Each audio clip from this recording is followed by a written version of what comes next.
जी sir. अभी sir और एक चीज मैं आपको पूछूंगा जो कि मेरे राज्य के साथ जुड़ा है।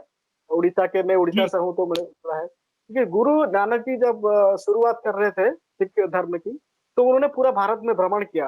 मतलब बहुत जी सारे पीठों के दर्शन किए, मंदिरें दर्शन किए, अलग अलग फिलोसफी को भी रिसर्च किया।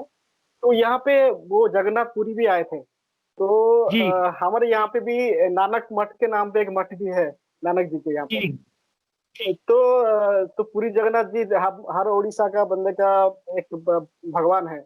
और यहाँ पे गुरु जी भी आए थे, पधारे थे। तो वो स्टोरी क्या है, वो कैसे यहाँ पे पधारे और कैसे वो रहा?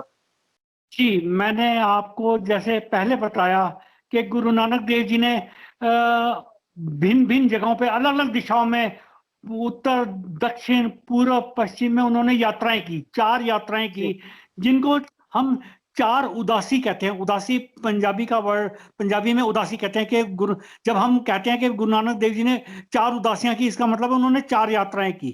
पहली अच्छा यात्रा अच्छा। उन्होंने हरिद्वार, ऋषिकेश, ऊपर और भी मतलब के आए, इधर इस तरफ आए।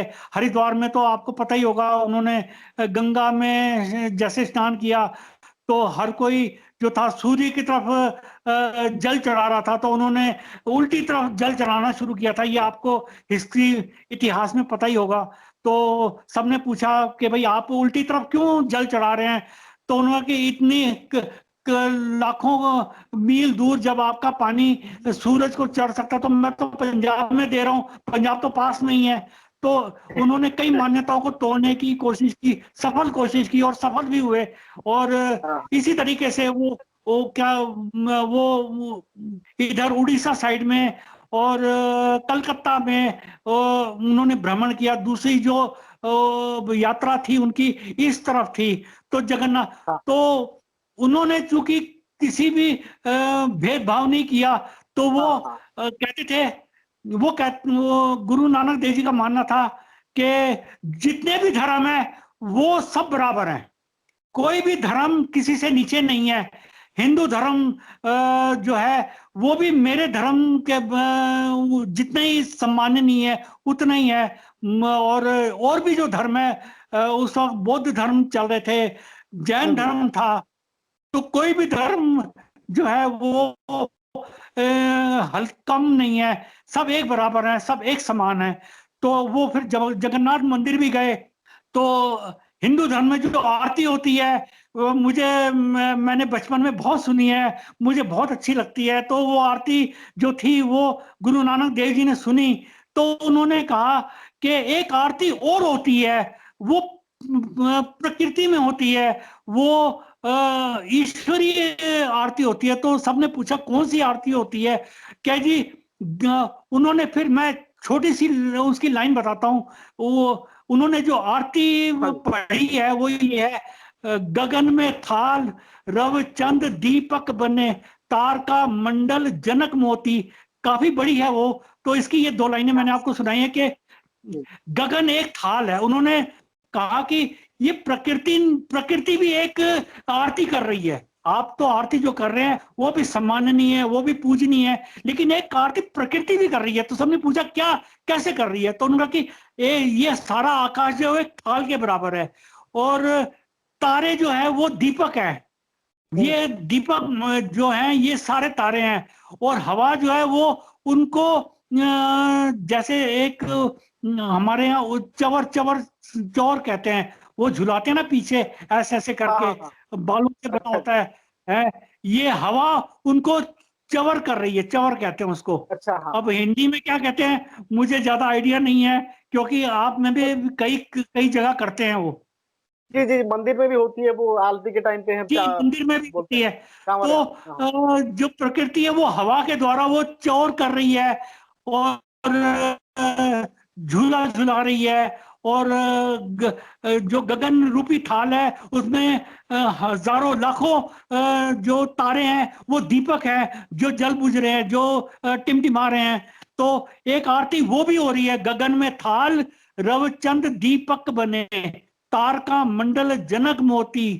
तो ये उन्होंने आरती पूरी गाई है। तो ये जगन्नाथ मंदिर में ही उन्होंने इस आरती का सृजन किया है, जो आज भी हमारे गुरुद्वारों में ये आरती पढ़ी जाती है।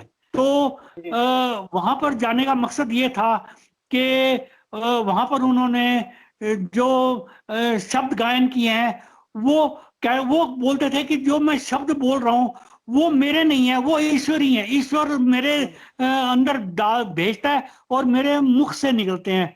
तो ये मुख से निकले हुए उनके जगन्नाथ मंदिर के अंदर ये सबसे प्रसिद्ध हमारे यहाँ आरती मानी जाती है। जब भी संध्या का वक्त होता है, हर गुरुद्वारे में ये आरती पूजी जाती है। गगन में थाल रव चंद दीपक बने, तारका मंडल जनक मोती, रूप मन आन लो पवन चवरो करे, सकल बन रहा है फूलंत ज्योति। कैसी आरती होए पाव खंडना तेरी आरती। ये बहुत लंबी है, जो कि अगर आप देखेंगे तो पता चलेगा कि ईश्वर भी कैसे आरती 24 घंटे आरती चल रही है। ये हाँ जी हाँ। पवन भी हर वक्त चल रही है, तारे भी टिमटिमा रहे हर वक्त, सूरज और चांद भी दीपक बाती की तरह थाल में रखे हुए हैं।